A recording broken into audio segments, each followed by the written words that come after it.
This problem says j, the variable j divided by 3 equals 4.5.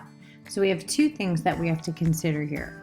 The first is to get j by itself, and in order to do that, we're going to do the opposite of division. We're going to multiply both sides by 3.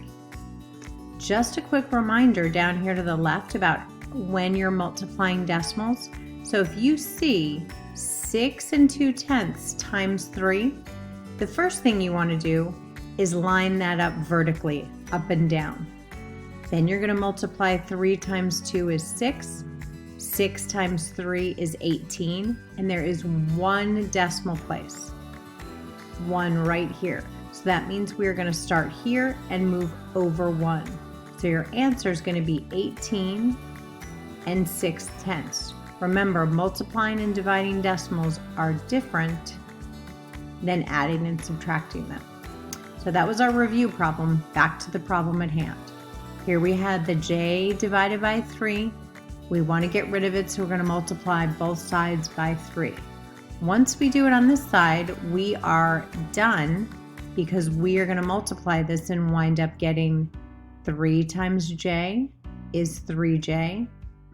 3 times 1 is 3.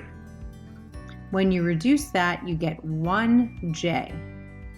But in algebra, we are just going to leave that as j. So essentially, this side is done. Now we have 4 5/10 times the whole number 3. Just like we did down in that review problem, let's rewrite that up and down. 4.5 times 3. 3 times 5 is 15. Carry the 1. 4 times 3 is 12, plus 1 is 13. Now we can't leave that at 135 because remember, if you think about it, you're multiplying 4.5 times 3. So if your answer is 135, it might be too big. So remember to check your answers. And here I'm looking again to see how many decimal places. There are 1. So I'm going to start here and move it 1 to the left.